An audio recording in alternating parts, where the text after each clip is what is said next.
কিশোরগঞ্জের পাকুন্দিয়ায় সরকারি প্রাথমিক বিদ্যালয়ের প্রধান শিক্ষিকার বিরুদ্ধে আর্থিক প্রতারণার অভিযোগ উঠেছে। ওই শিক্ষিকা দাপ্তরিক পদে চাকরি দেওয়ার প্রলোভন দেখিয়ে কয়েক লাখ টাকা আত্মসাৎ করেছেন বলে লিখিত অভিযোগ করেছেন ভুক্তভোগী দাবিকারী এক ব্যক্তি। তার বাইরেও আরও কয়েকজন প্রতারণার মৌখিক অভিযোগ করেছেন। অভিযুক্ত সাবিনা ইয়াসমিন চণ্ডীপাশা পূর্বপাড়া প্রাথমিক বিদ্যালয়ের প্রধান শিক্ষিকা। তার বিরুদ্ধে পাকুন্দিয়ার ইউএনওর কাছে লিখিত অভিযোগ করেছেন ভুক্তভোগী দাবিকারী মোহাম্মদ আল মামুন। লিখিত অভিযোগ থেকে জানা যায় ২০২০ সালে মোহাম্মদ আল মামুনকে ওই বিদ্যালয়ের চতুর্থ শ্রেণীর কর্মচারী হিসেবে নিয়োগের আশ্বাস দেন প্রধান শিক্ষিকা সাবিনা ইয়াসমিন। তার কথায় বিশ্বাস করে ধার দেনা করে ৩,২০,০০০ টাকা তুলে দেন শিক্ষিকার হাতে। দীর্ঘ ৪ বছর পেরিয়ে গেল মেলেনি কাঙ্ক্ষিত সেই চাকরি। মামুনের অভিযোগ, টাকা ফেরত চাইলে শুরু হয় টালবাহানা। স্থানীয় সালিশ বৈঠকে টাকা নেওয়ার কথা স্বীকার করে ৩ লাখ টাকার একটি চেক দিলেও ব্যাংকে চেক বাউন্স হয়। পর্যাপ্ত টাকা না থাকায় এখন দিশেহারা ভুক্তভোগী দাবিকারী পরিবারটি। ওহন তো এবারে টিয়া নিছে ৩ লাখ নিয়ে কে চাকরি দিব না কি করবো, ওহন এই পর্যন্ত ঘুরাইতেছে। আমরা সবই গেছি, গেলে অমুক দিন দিয়াম, অমুক সময় দিয়াম, অমুক সময় দিয়াম, এই ঘুরাগাড়ি করতেছে। দে না কে জায়গা বেচবো, কে ডাহা বলে কে মাসা এইটা বেচবো, বেচে দিব। এই ঘুরাগাড়ি করি এই পর্যন্তই আছে। গরিব মানুষ এই বেটা ঘুরাইতেছে। মেলা মানুষ আমরা গেছি, আমরা তারিখ দেখলে আমাকে বিপদ আসি 2 মাস টাইম দিওয়ান। 2 মাস টাইম দেওয়ান, আমি একটু বাহরন লাগবো, জায়গা বেচবাম, একটু ওয়ারিশিয়ান মাম, এই ডাহা বলে জায়গা আছে এইটা বেচবো, এইটা বামসাম কইতাছে। যারা বই করলে মান নাই, ওর দিন রয়েছু মান নাই, এই মানতে মানতে এই পর্যন্ত আমরা 3 লাখ ইঞ্চি চাষি বলিয়া নিয়ে আসে। আর চাষি আর দেয় না দেয়া, খালি ডেট করে।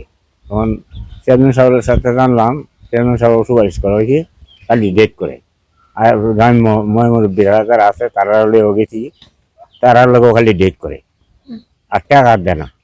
তখন আমার অবস্থা খুব হীন, চলতাম পারি না, ফুলাহন লিয়া অনেকটার বিচার চাই। সরকারি চাকরির সোনার হরিণ ধরার আশায় সহায় সম্বল বিক্রি করে টাকা দিয়েছিলেন মামুন। চাকরি তো মেলেইনি, উল্টো তিনি এখন নিঃস্ব। উপায়ান্তর না দেখে বিচার ও অর্থ ফেরতের দাবিতে প্রশাসনের দ্বারে দ্বারে ঘুরছেন এ যুবক। 2020 সালের দিকে আমার কাছে চাকরির কথা বললে 3,20,000 টাকা নিয়েছিল আর কি, সাবিনা ইয়াসমিন প্রধান শিক্ষক। এখন চাকরিও দিচ্ছে না, টাকাও দিচ্ছে না। বলছে চাকরি দিবে প্রথম অবস্থায়, কিন্তু চাকরি দিচ্ছে না। পরে বলছে টাকা দিবে, কিন্তু টাকাও দিতে পারছে না। কাছে গেলে খালি ডেট দেয়, কিন্তু টাকা আর দিচ্ছে না। পরে এলাকাবাসী নিয়ে স্কুলে গেছি, পরে সালিশের মতো পড়ছি আর কি। পরে একটা চেক দিছে, চেক দিছে প্রতিষ্ঠানের নামে। ইয়ার মধ্যে কোনো টাকা নাই, অ্যাকাউন্টে কোনো টাকা নাই আর কি। আমার চাচার নামে চেক দিছে, আর একটা স্টাম্পও আছে, আবার ভিডিও আছে, অডিও আছে। কি বলে কাছে গেলে খালি ডেট দেয়, কিন্তু টাকা আর দেয় না। না, চাকরির বয়স নাই এখন, চাকরির বয়স চলে গেছে। এখন আমি অনেক বিপদে, আর্থিক অবস্থা আমার অনেক দুর্বল। 6 বছর ধরে টাকাটা দিছি, আমার আর্থিকভাবে অনেক দুর্বল হয়ে গেছি। কারণ টাকাটা উদ্ধার চাই এবং ওই মহিলার শাস্তি চাই। অভিযোগের বিষয়ে কথা বলতে স্কুলে যান প্রতিদিনের বাংলাদেশের প্রতিবেদক। তিনি দেখেন নির্ধারিত সময়ের 20 মিনিট আগেই স্কুল ছুটি দিয়ে চলে গেছেন অভিযুক্ত শিক্ষিকা। পরবর্তীকালে ফোনে যোগাযোগ করা হলে তিনি এসব অভিযোগ অস্বীকার করেন।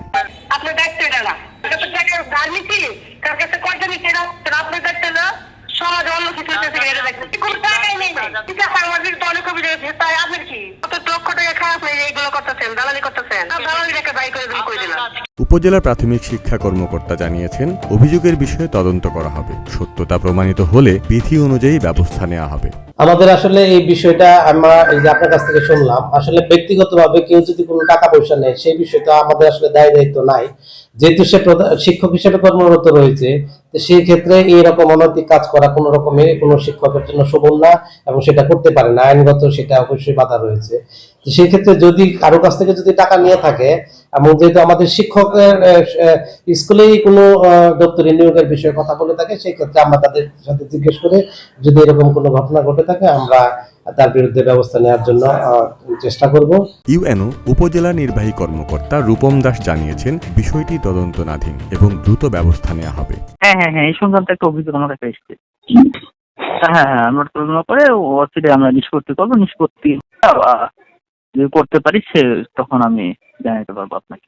শুধু মামুনই নন, আব্দুল রাজ্জাক নামে স্থানীয় এক ব্যক্তিও দাবি করেছেন ছাত্রীদের উপবৃত্তির টাকা আত্মসাৎ সহ চাকরির নামে তার কাছ থেকেও 3 লাখ টাকা নিয়েছেন ওই শিক্ষিকা। প্রশাসন তদন্ত শেষে ভুক্তভোগী দাবিকারীদের টাকা উদ্ধার ও অভিযুক্তের বিরুদ্ধে কী ব্যবস্থা নেয় সেটি এখন দেখার বিষয়।